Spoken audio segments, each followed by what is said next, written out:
Nós, como mínimo, celebramos uma vez ao mês aqui, mas celebramos várias vezes nas diferentes congregações, a ceia do Senhor. A ceia do Senhor não é apenas chamemos-lhe assim, um ritual que os crentes praticam, visto que o seu significado é de veras profundo e muito, muito importante para nós. A ceia do Senhor não é qualquer festa. A ceia do Senhor não é, como eu disse, um ritual mais. A ceia do Senhor é uma prática que os verdadeiros crentes na pessoa bendita de Jesus Cristo devem praticar, devem observar, devem de cuidar. Se nós fizéssemos um resumo sobre a ceia do Senhor e aquilo que ela significa, nós poderíamos dizer muitas coisas acerca da ceia. Eu diria que é uma festa da aceitação. Aceitação porque nós aceitamos o sacrifício de Jesus Cristo na cruz do Calvário em nosso favor. Então é uma festa da aceitação. Mas também é uma festa da proclamação. Porque cada vez que nós estamos aqui reunidos a celebrar a ceia do Senhor, nós estamos a proclamar não somente que Jesus morreu, mas que Ele ressuscitou de entre os mortos. Também é uma festa de declaração. Nós estamos a declarar que acreditamos no sacrifício de Jesus Cristo por nós na cruz do Calvário. Também é uma festa de comunhão. E é uma festa de comunhão porque a Santa Ceia não é para ser celebrada individualmente. É para ser celebrada em grupo, uns com os outros, porque é assim que Jesus Cristo quer. Ele deu um exemplo fantástico quando falou da videira verdadeira, quando Ele falou das vides que estão ligadas à videira e que sem Ele nada podemos fazer. Ele está a dizer que é importante nós estarmos em união. É por isso que o salmista também pode dizer: oh, quão bom e delicioso é os irmãos viverem em união. Também é uma festa de memorial. Nós temos vários memoriais, não somente em Portugal, mas espalhados por todo o mundo. Nós temos alguns, portanto, lugares que falam do passado, falam daquilo que aconteceu. Temos o monumento aos descobridores, temos a Torre de Belém, temos vários monumentos. E também eu quero dizer que nós estamos nesta manhã, ou vamos nesta manhã, fazer memória daquilo que Jesus tem feito por nós. Também é uma festa da alegria, porque se Jesus não tivesse morrido na cruz do Calvário por nós, nós não teríamos nenhum motivo de alegria. Mas temos motivo de alegria porque, acima de tudo, Ele ressuscitou. E através do seu sacrifício, Ele deu a vida por nós, para que nele tenhamos a salvação e o perdão dos nossos pecados. Mas também a ceia do Senhor é uma festa de esperança. Nós, diz o apóstolo Paulo, se esperássemos apenas em Cristo nesta terra, seríamos os mais miseráveis de todos os homens. Mas nós esperamos Cristo na eternidade também. Aleluia! Ele está aqui conosco, Ele vai continuar a estar conosco. E finalmente é a festa da unidade. O povo de Deus deve estar unido. Amém? O povo de Deus deve estar unido. Não somente em comunhão, mas também unido uns com os outros. E depois nós temos, podes passar, é que o slide não passa. Não sei o que é que passa. Agora sim. Amém. Amém.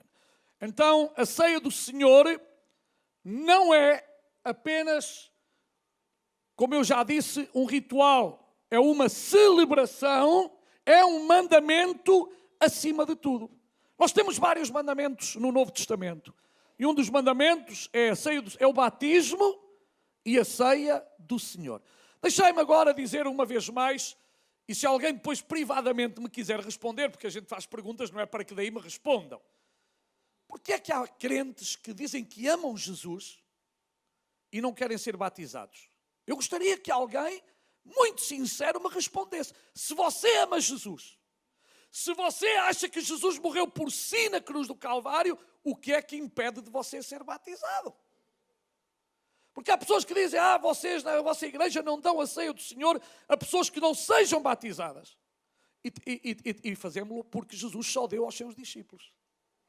E fazemos-lo porque um dos documentos, e se alguém quiser aproveito para fazer propaganda ao Novas de Alegria, o Novas de Alegria deste mês tem lá um artigo meu sobre a Didache, um documento histórico do final do primeiro século, em que fala que as igrejas cristãs primitivas só davam a ceia do Senhor a pessoas batizadas.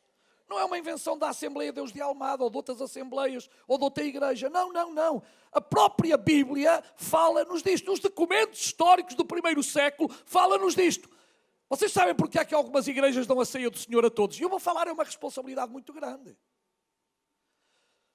Porque querem número. Nós gostamos do número, mas nós gostamos mais da qualidade. Nós queremos ser uma igreja bíblica. Só uma coisa, nós não temos esta porta aberta para agradar ao mundo. Nós temos esta porta aberta para agradar a Deus. E para que homens e mulheres que entram aqui sejam libertos, sejam salvos, sejam curados pelo poder de Jesus Cristo. Porque Deus quer que cada homem e cada mulher seja seu discípulo. Não é um religioso mais, desculpe. Deus não me salvou para eu ser um religioso. Deus salvou-me para eu ser seu discípulo, discípulo autêntico, discípulo verdadeiro, que o ama e que tem acima de tudo a sua palavra como regra de fé e ação neste mundo. Então nós temos, e eu depois vou falar mais à frente dessa responsabilidade, porque é que nós não gostamos ou dizemos não toma ceia, porque pode haver consequências muito graves, até para a saúde do ser humano. Mas eu agora vou falar de outra coisa. Nós temos dois elementos, e peço que passe o outro slide, o pão. Jesus disse, comei este pão. Comei este pão. Então este é um dos símbolos da ceia do Senhor. O que é que representa, então, o corpo de Cristo? O pão. O pão representa... O pão não se transforma em corpo de Cristo. Ok? O pão continua a ser pão, mas o pão fala-nos do corpo de Cristo. E nós podemos pensar, o que é que aconteceu com o corpo de Cristo? Bem, a figura do pão não está ali por acaso. Quando Jesus fala do pão, Jesus nunca fala por acaso, nunca falou por acaso. Jesus sempre procurou nos elementos dar-nos o ensino correto, o ensino mais, digamos assim, prático, para que nós entendêssemos as grandes verdades da Bíblia. E o pão, um pão representa a unidade da igreja. Antes de ser partido, o pão representa uma unidade. E nós temos anteriormente um pão, então representa a unidade da igreja. A igreja tem que estar unida. A igreja tem que estar unida. E estar unido não é virmos aqui todos vestidos de igual. Não é virmos todos com uma lapelazinha, com um símbolo aqui no peito. Não é nada disso. Unidos num propósito. Todos viemos aqui, ou a maioria de nós viemos aqui hoje para glorificar o nome de Jesus. Eu vim. Quantos vieram aqui para glorificar o nome de Jesus? Quantos vieram aqui para dar a glória a Jesus? Não há outro. Sim, uma salva de palmas. Ele merece. Ele merece. Ele sim merece. Ele sim merece. Aleluia. Só Ele, porque só Ele é digno. Então, quando nós vemos um pão inteiro, nós falamos o Cristo total. É um Cristo para todos. Cristo não está partido, Cristo não está dividido, Cristo não anda por aí. Por isso eu às vezes não entendo alguns que têm uma maneira de ver a igreja, têm uma maneira de ver Cristo muito curiosa, muito curiosa. Às vezes dizem que o Espírito Santo fala e às vezes é o Espírito Santo da orelha. É porque não gostam de ouvir verdades. Mas sabe, meu amado irmão, quem me ama diz-me a verdade. Quem nos ama diz a verdade. E a Bíblia sempre diz a verdade. A Bíblia não anda com paninhos quentes para ninguém. O que tem a dizer, tem. Por isso é que a Bíblia diz, ouve aquilo que o Espírito Santo tem para dizer à igreja. Se tu não quiseres ouvir, o problema é teu, o problema é meu. Agora, o Espírito Santo fala através da sua palavra. O Espírito Santo constantemente fala-nos, porque Ele quer ajudar-nos, abençoar-nos, corrigir, aumentar a nossa fé, fazer-nos crescer, fazer-nos até preparados para enfrentar os problemas e as dificuldades. Então, um pão inteiro fala que Cristo é suficiente e Ele é perfeito em unidade. Depois, naquela altura, o pão era dado sem fermento. O pão sem fermento representa Cristo sem pecado. Como sabem, o fermento é uma coisa estranha ao pão. É para fazer crescer. Mas não é verdadeiro. O verdadeiro pão, naquele tempo, especialmente usado pelos judeus, ele não usava fermento. Ou seja, não tinha nenhuma mistura. É por isso que o fermento é um símbolo do pecado. É algo que foi acrescentado. É algo que está lá e que não pertence ao corpo. E Jesus veio para tirar os pecados do mundo. Jesus veio para tirar o fermento da levedura. Jesus veio para tirar o fermento do pão, não é? Jesus veio para tirar o fermento do pão. Depois há um momento em que o pão é partido. E nós vamos fazer isso esta manhã. Pão partido. Sabe o que é que significa? Cristo crucificado por nós. Ele dá-se. Ele entrega-se. E sabe uma coisa? O pão partido fala-nos da força que o Senhor dá a cada um de nós. A força de Deus para a nossa alma. Eu e vocês precisamos a cada dia da força de Deus. Se não fosse a força de Deus, nenhum de nós estaria aqui. Se não fosse a força de Deus, há muito que não estaríamos neste mundo. Mas por causa da sua força em nós somos vencedores. Por causa da sua força em nós resistimos ao diabo. Aleluia! Primeiro sujeitamos-nos a Deus, depois resistimos ao diabo e a seguir nós vemos o diabo fugir de nós, porquanto nos sujeitamos, resistimos e ele foi obrigado a sair em nome de Jesus Cristo. Depois que o pão é partido, nós vamos ter o pão comido. Cada um de nós vai participar do pão comido, que fala precisamente que nós somos alimentados por Cristo, em união com Ele, porque nós somos o seu corpo. A igreja é o corpo de Cristo. A Bíblia diz que a igreja é o corpo de Cristo. Logo, a igreja alimenta-se do pão espiritual, e o pão espiritual é Cristo. Amém? Então Ele continua a ser o nosso alimento espiritual. E finalmente o pão também representa o alimento universal. Praticamente, eu não digo todas, mas na maioria das sociedades, o pão representa ou é o principal alimento. Muitas vezes utiliza-se a expressão o pão, e quando nós estamos a dizer o pão nosso de cada dia nos dá hoje, eu não como só pão, nem vocês. Mas, inclusive numa mesa portuguesa, a falta de pão, e especialmente para os mais antigos, isto também tem mudado, mas era o símbolo de comida. E uma mesa que não tivesse pão. O pão representava a bênção de Deus. Amém? E há pessoas ainda hoje que nem sequer cortam o pão com faca. Partem o pão mesmo. Partem o pão. E eu cada vez que estou a partir o pão, e vocês devemos pensar naquilo que Cristo fez por nós. Amém? O seu corpo foi quebrado, o seu corpo foi partido, o seu corpo foi furado. Não porque Ele merecesse, mas por minha causa, por tua causa. Então, Cristo é o alimento universal para toda a humanidade. Não há outro alimento como Ele. Depois passamos ao cálice. Bebei este cálice, diz a Bíblia. Representa o sangue de Jesus, derramado por nós para a nossa saúde espiritual. A função do sangue no corpo é levar vida a todos os membros.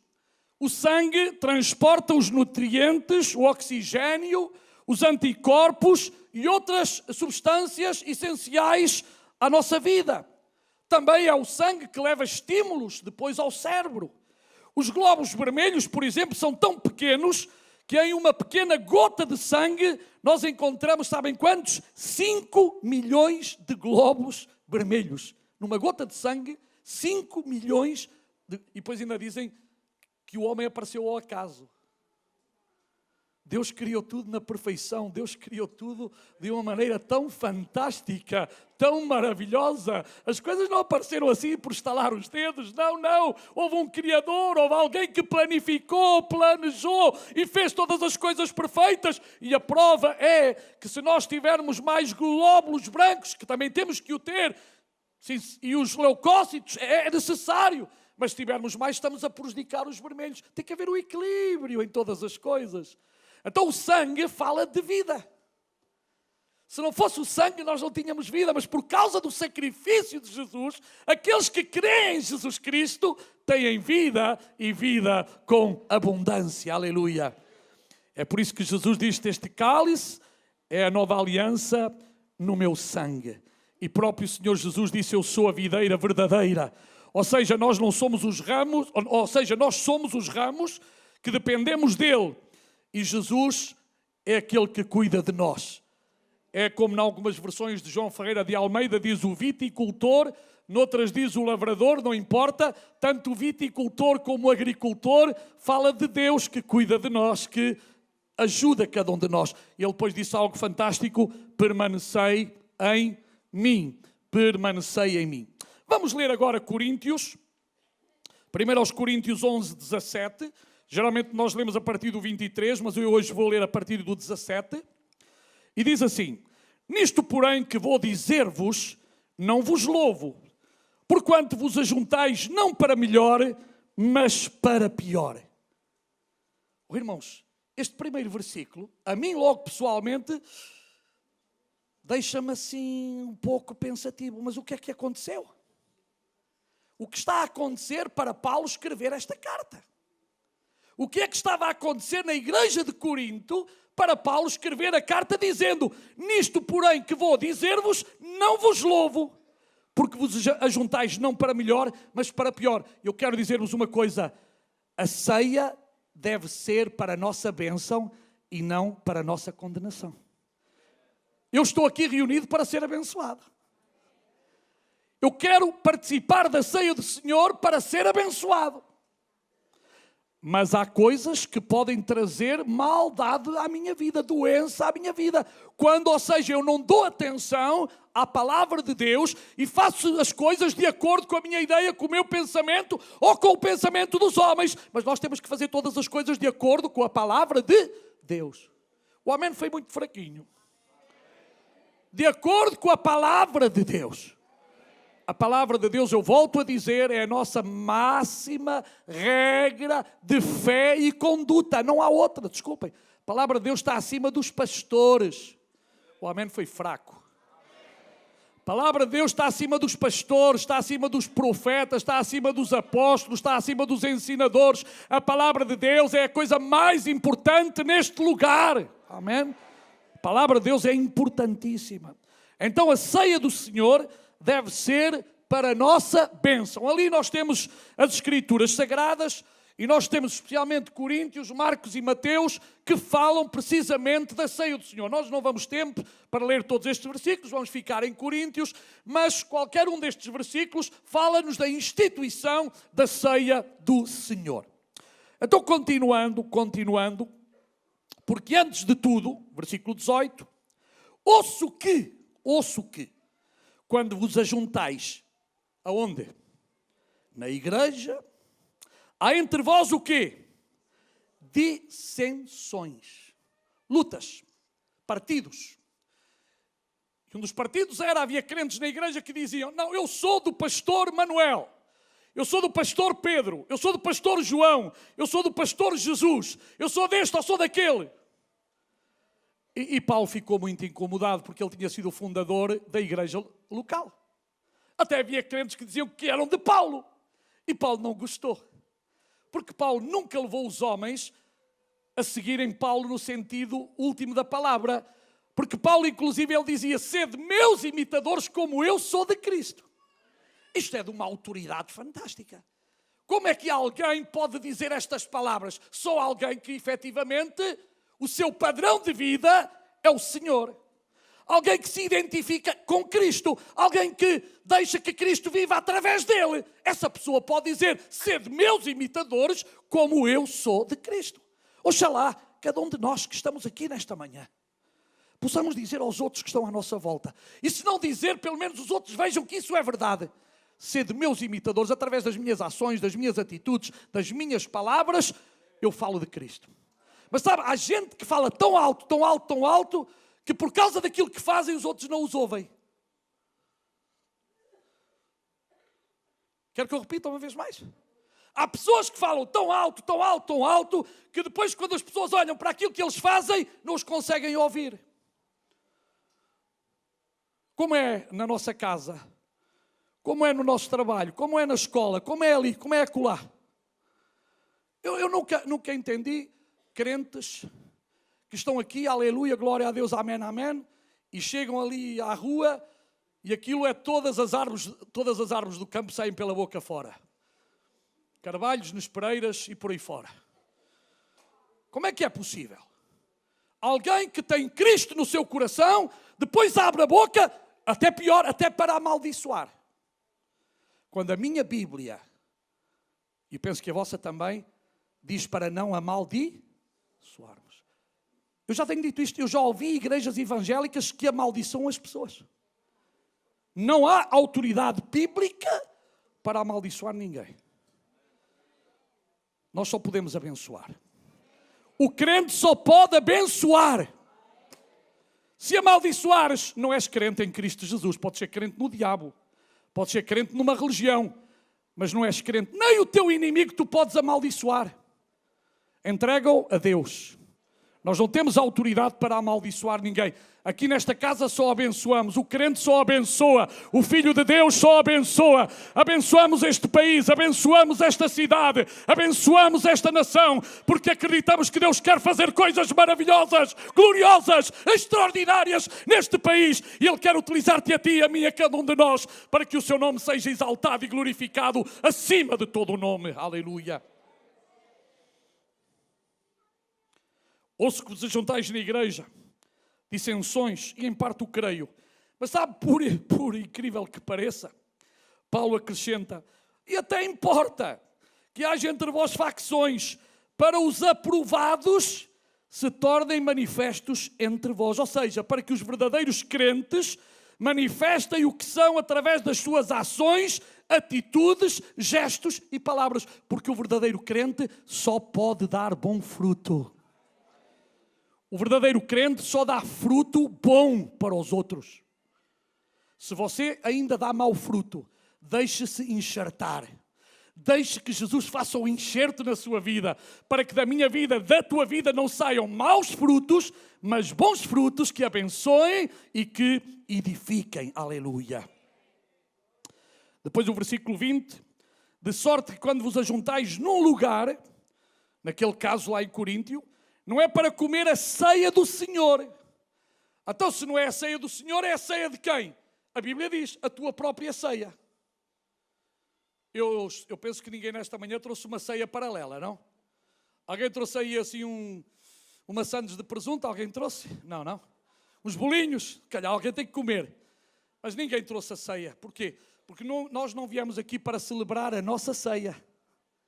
Também não ouvi um amém. Nós não viemos aqui para celebrar a nossa ceia. A nossa ceia é depois. Amém? É depois, quando chegarmos a casa. Cada um tem a sua ceia. Já agora, se alguém me quiser convidar, eu aceito.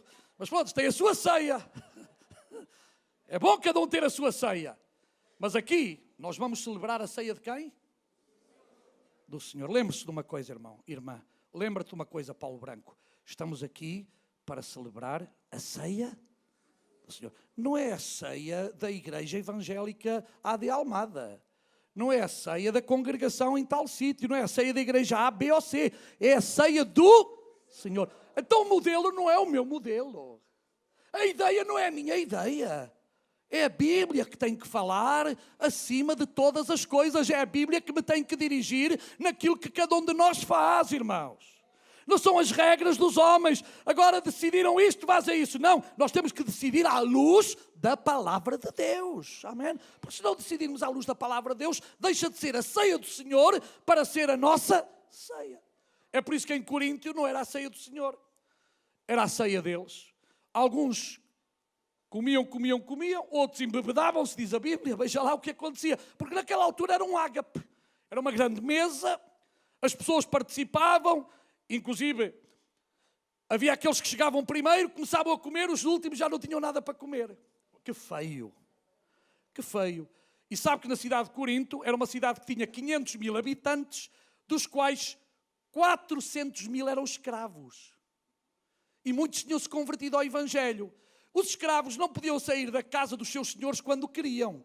Era lá para o final da noite, quando os senhores iam dormir. Então os crentes, escravos, servos, eles saíam para ir à igreja, ir ao local onde se reuniam nas casas. E meus irmãos, ao chegar lá, especialmente alguns já não encontravam nada para comer, porque aqueles glutões de barriga grande comiam tudo. Então Paulo vai proibir este tipo de ceia, porque não era aquilo que Deus tinha para que fosse uma ceia. A ceia era uma comunhão. É por isso que diz: esperai uns pelos outros.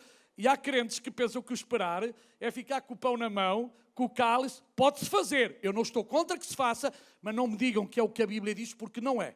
O esperai aqui era que ninguém começasse a comer quando chegava, para que os outros depois não comessem. É isso que significa esperai uns pelos outros, ok? Nós temos que ensinar a Bíblia corretamente. Agora, eu, pessoalmente, já tenho estado em igrejas que nós fazemos isso. Se é uma igreja pequenina é fácil, se é uma igreja grande é difícil. Ficar com o pão e então dizemos: tome. Mas irmãos, não podemos é dizer que só essa maneira é que é. Não. Nisso nós temos a liberdade de fazer como desejarmos. Ok? A igreja que faz isso faz, mas não diga que a que não faz está incorreta, porque não está. Ok? Eu não admito é que haja pessoas que digam: não, a minha maneira é que é melhor. Não, a tua maneira não é nada melhor. Deus depois não diz exatamente. Nós depois podemos fazer algumas coisas desde que não contradiga o que está escrito na palavra de Deus. Está bem? Se não contradiz, não há problema. Se contradiz, há problema. É por isso que Paulo diz assim, versículo 22. Não tendes porventura casas onde comer e beber? Está lá, versículo 22. Ou desprezais a igreja de Deus e envergonhais os que nada têm? Aqui os que nada têm referia-se aos mais pobres, referia-se precisamente aos escravos, aos servos, que não tinham e muitas vezes até iam comer aquilo que os outros que tinham mais possibilidades punham na mesa. Era uma possibilidade deles comerem uma coisa diferente. Depois, que vos direi, louvar-vos-ei, e Paulo é categórico, nisto não vos louvo. Paulo vai louvar a igreja noutras áreas. Paulo vai dizer que há coisas que estavam certas, mas há coisas que Paulo diz que estavam erradas. E assim é com a nossa vida, irmãos. Ou vocês não sabem o que está errado na vossa vida, ou eu não sei o que possa estar errado na minha vida. Todos nós sabemos. Nós não precisamos que chegue ninguém ao pé de nós e nos diga: olha, isto está mal na tua vida. Porque o Espírito Santo e a nossa consciência diz-nos aquilo que está mal. Está certo ou não está? Há coisas que estão erradas. Eu não preciso nem de um pregador para me dizer. O pregador aviva uma memória e é bom que avive. Mas está em mim, está em ti, em mudar. Porque Deus não obriga ninguém a mudar. Agora Deus dá-nos oportunidades para mudar. Sabem porquê? Porque Ele quer o melhor para nós. Há crentes que dizem assim: eu nunca mudarei. Parecem aqueles meninos pequeninos assim. Oh, irmão, por favor, não diga isso. Se você ama a Deus, esteja disposto a mudar. Se há áreas na tua vida, áreas na minha vida que ainda precisam ser mudadas, vamos deixar que o Espírito Santo nos mude, irmãos. O Espírito Santo quer fazer coisas tremendas, irmãos, nesta cidade, nesta nação. O Espírito Santo quer continuar a usar-nos poderosamente. Mas para isso nós temos que permitir, nós temos que deixar que o Espírito de Deus trabalhe em nós. Temos que deixar que o Espírito Santo de Deus faça a obra em nós. E eu digo-vos uma coisa, ainda temos tanta coisa, vocês não, eu tenho tanta coisa imperfeita ainda em mim, que ainda estou a lutar todos os dias. E às vezes chateio-me comigo mesmo. Porque há coisas que eu estou lutando, porque a Bíblia diz que eu tenho uma luta todos os dias, uma luta contra a minha carne. Eu tenho que lutar contra a minha carne. Ai de nós, se não lutarmos contra a nossa carne. E sabe uma coisa, não é lutar buscando num chicote e batendo-me. Não. Isso era, há muitos anos, os homens faziam isso, não é? Latigavam-se, porque assim Deus fica mais, olha para nós de uma maneira diferente. Não é o bater, é o mudar-se por dentro, é eu mudar por dentro, é nós mudarmos. Alguns até chegam a cortar-se para fazer sangue, porque dizem, se Deus vir o sangue, então Ele vai ter peninha de mim, peninha. Ele não precisa ter pena porque Ele é Deus de misericórdia, está a entender? Você nem precisa de fazer nada para ter pena, porque Deus em si já é misericordioso. Mas há pessoas que têm aquele conceito muito católico, fechado, que é, se eu fizer este sacrifício, se eu fizer sangue, se eu me ajoelhar, se eu fizer isto, aquilo, pôr umas velinhas, então Deus vai olhar para mim e diz, bom rapaz, boa rapariga, eu vou dar uma coisinha a ele, merece um bombom, merece um reboçado. Não, Senhor, aquilo que Deus fez por nós é uma vez por todas salvação eterna. E tu tens que te apropriar daquilo que o Senhor já te deu. Eu tenho que me apropriar daquilo que Deus já me deu. E Ele deu para nosso benefício. Mas eu tenho uma luta todos os dias. Tu tens uma luta todos os dias. E esta luta é terrível. É terrível. Mas Jesus deu-me as armas. Jesus deu-te as armas para tu seres vencedor, para eu ser vencedor. A luta contra a nossa carne. A carne gostaria...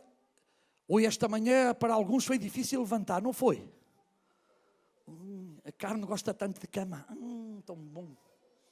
Até ao domingo gosta mais. Maravilhoso. Está tão bem. Mas aqui nós estamos a nos alimentar com o Espírito. Amém? Aqui nós estamos a receber a palavra de Deus, estamos a ser edificados, a nossa fé cresce. Então, meus irmãos, depois, o versículo 23... temos que a origem da ceia é divina. Repare o que o apóstolo Paulo disse. Eu recebi do Senhor. Não foi, houve um apóstolo que me disse que tínhamos que celebrar a ceia do Senhor. Não. Eu recebi do Senhor. Então isto que nós vamos celebrar nesta manhã é algo fantástico, é algo que tem a ver com aquilo que recebemos do Senhor. Até é mais importante. Isto não é uma regra da igreja local. Isto não é uma regra de determinada igreja. É um mandamento do Senhor Jesus Cristo. Ele entregou a Paulo e Paulo entregou aos crentes e nós continuaremos a entregar até que o Senhor nos chame à sua presença. Então, versículo 23. Porque eu recebi do Senhor o que também vos entreguei, que o Senhor Jesus, na noite em que foi traído, tomou o pão. E havendo dado graças, o partiu e disse, isto é o meu corpo que é partido por vós. Agora veja lá o que está escrito. Fazei isto. Ou seja, pensando em mim.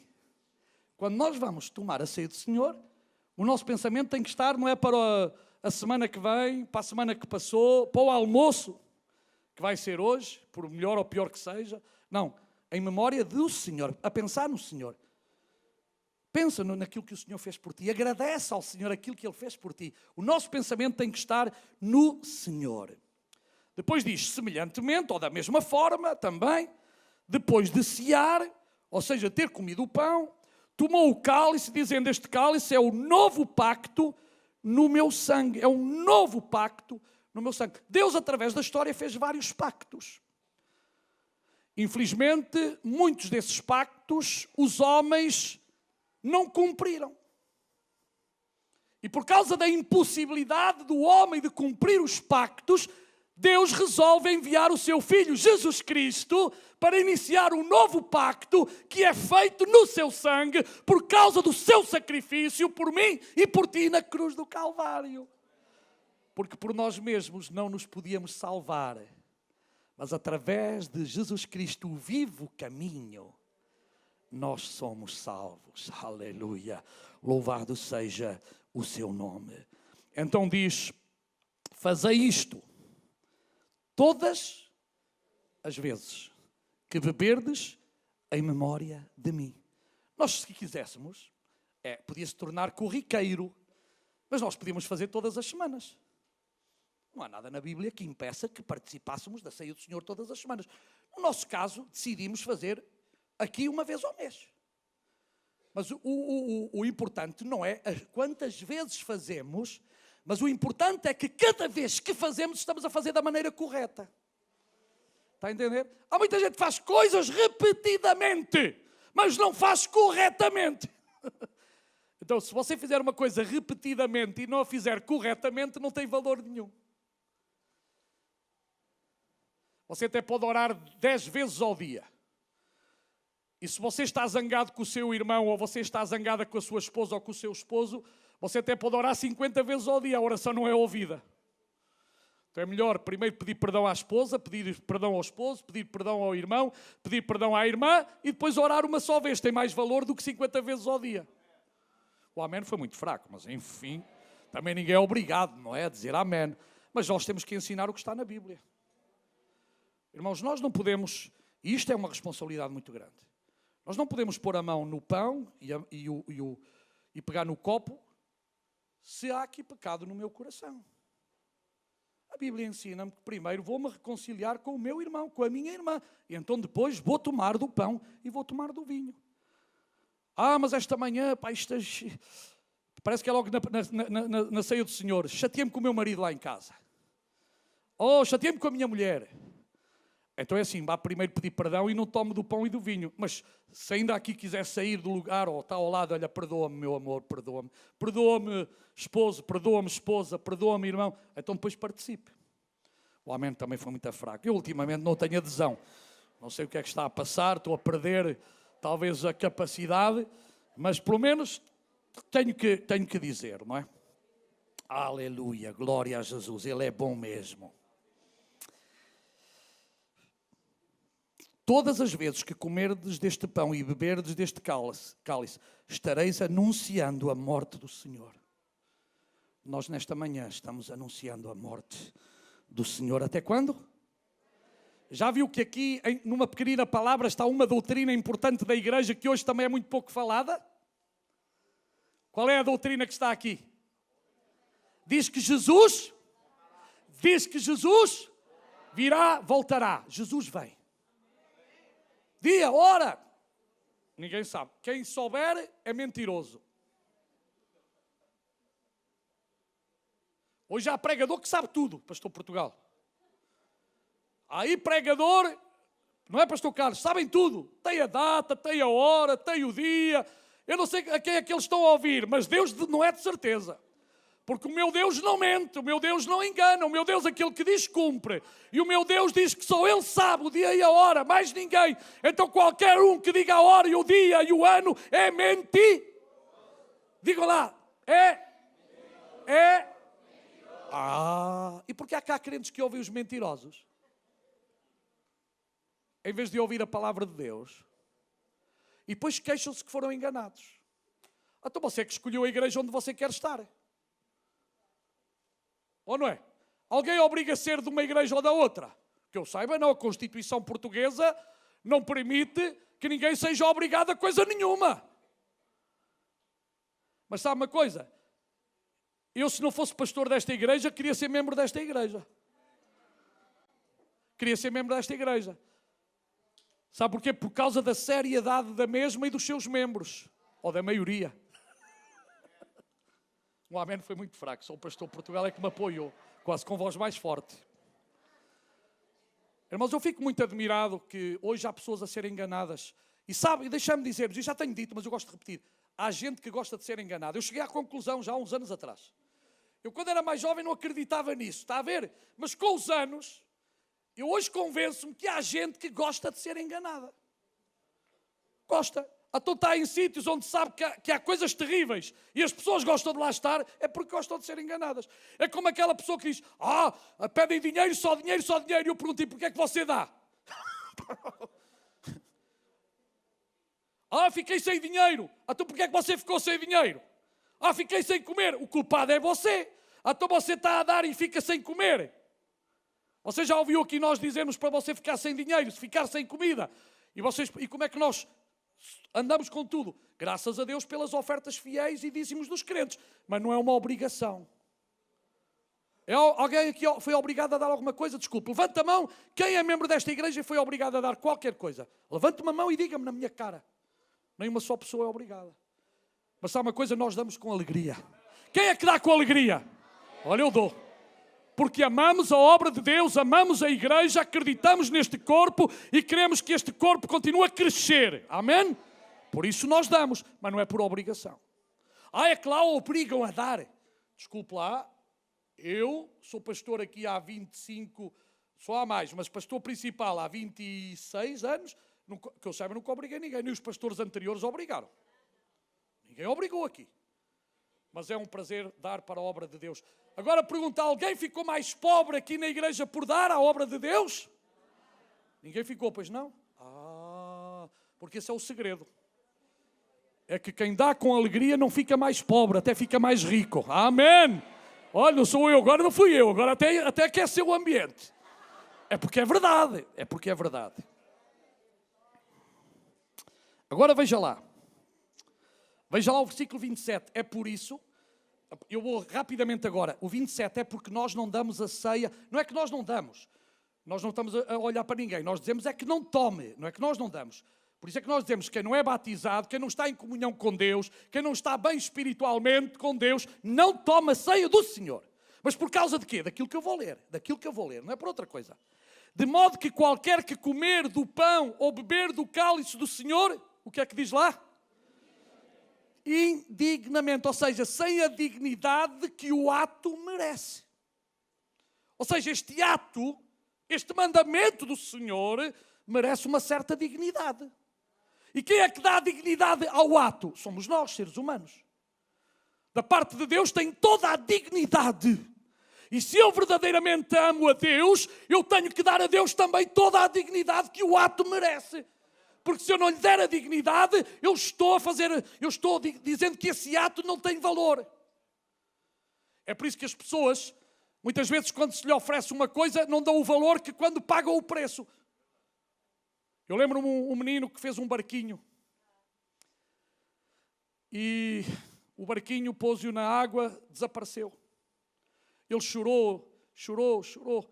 Passado uns dias passa por uma loja de segunda mão e estava lá o seu barquinho. À venda, 10 euros. E pá, o menino, isto fui eu que o fiz. Deu-me tanto trabalho. E agora está aqui à venda. E foi lá falar, esse barquinho era meu, sabe? Meu amigo, foi vendido aqui. Você se quer o seu barquinho, tem que pagar. O menino lá foi ao mielheiro, lá juntou as moedas todas, trabalhou um pouco mais, passado uns dias foi lá, devolva-me aquilo que era meu, eu pago o preço. Então ele passou a ter muito mais cuidado com o seu barquinho, porque agora tinha-lhe custado suor, tinha-lhe custado esforço.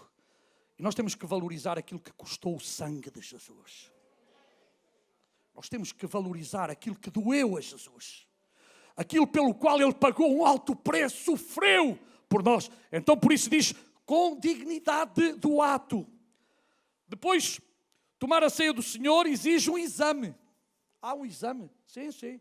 Você quando está doente, onde é que você vai? Ao médico. E o médico manda-lhe fazer o quê? Exames. Para que é que servem os exames? Para ver se tudo está bem ou alguma coisa que está mal. E aqui há um exame. Versículo 28 diz, não é o médico que nos vai examinar, mas a Bíblia diz que és tu, sou eu, que me vou examinar. Examine-se, pois, o homem a si mesmo e só depois coma do pão e beba do cálice. Porque quem come e bebe para a sua própria condenação, se não discernir o corpo do Senhor. Meus irmãos, eu pergunto, uma pessoa que não quer ser batizada, um irmão que não queira ser batizado, vamos ser sinceros aqui, vamos deixar o nosso orgulho, o nosso ego de lado, está bem? E eu volto a perguntar a mesma pergunta, porquê é que eu não quero ser batizado? Amas Jesus? Amas? Então se tu amas Jesus, porquê é que não queres ser batizado? Queres ser fiel a Jesus todos os dias da tua vida? Então porquê é que não queres ser batizado? Não estás a valorizar aquilo que Jesus fez por ti. Quem crer e for batizado será salvo, é outro mandamento. Então porquê é que há pessoas que só gostam de um mandamento e não gostam do outro? Nós temos que gostar de todos os mandamentos da Bíblia, não é apenas dos que mais nos convêm. mas é de todos os mandamentos. Então, há um exame. E sabe o que é que depois diz? Discernir. Agora pergunta, quem dá a ceia do Senhor a crianças? Uma criança pode discernir o corpo de Cristo? Uma criança tem a capacidade de saber aquilo que está a fazer? Mas lá na igreja dão pão aos meninos e tal, porque já são a pré-igreja. Irmãos, deixem-se dessas estupidezes. Vamos ser bíblicos, irmãos. Vamos deixar-nos das modernidades. Vamos ser bíblicos, irmãos. Vamos deixar que o outro diz, que o outro escreve. Ele escreve, mas a palavra de Deus diz. É diferente, irmãos. É diferente. Agora, há coisa pior ainda. Diz assim: por causa disto, ou seja, por causa de tomar a ceia do Senhor indignamente, há entre vós muitos fracos e enfermos e muitos que dormem. E aqui dormir não é quem está cansado que agora está a dormir. É dormir no sentido espiritual. E há pessoas que estão a dormir que a palavra de Deus já não causa efeitos nenhuns, a consciência está cauterizada. E quando nós temos uma consciência cauterizada, a palavra de Deus não produz efeitos, não pode produzir. Porque para a consciência, ela receber algo da parte de Deus, uma das coisas que eu tenho é que ser consciente do que é que estou a fazer. Por isso, Davi disse, contra ti somente pequei e fiz o que está mal aos teus olhos. Davi não se começou ali a escusar no outro. O Senhor é o irmão lá do lado, aquilo é um hipócrita. O irmão lá do lado, ele não sei o quê. Não, tu tens que dar contas de Deus e eu tenho que dar contas de Deus. Deixa os outros em paz e vive a tua vida espiritual. Porque Deus não me disse para eu olhar para os homens, disse para eu olhar para Ele. Amém? Se o outro não quer, eu quero. Se o outro não faz, eu quero fazer de acordo com a vontade de Deus. Agora, irmãos, hipócritas sempre haverá. E eu não vou deixar de seguir Jesus por causa dos hipócritas. Eu não vou para o inferno por causa dos hipócritas, porque eu quero ir para o céu. Os irmãos não querem ir para o céu. Amém? Então seguimos Jesus Cristo. E finalmente, portanto, meus irmãos, quando vos ajuntais para comer, esperai uns pelos outros. Se alguém tiver fome, coma em casa. Ou seja, o tomar da ceia exige comunhão e fraternidade. Se eu não estou bem aqui com os meus irmãos, eu não posso participar da ceia do Senhor. Eu tenho que estar bem com os meus irmãos. Vocês têm que estar bem comigo. Nós temos que estar bem uns com os outros para podermos participar da ceia do Senhor. De outro modo, o ato que realizaremos será um ato religioso e não terá nenhum valor espiritual.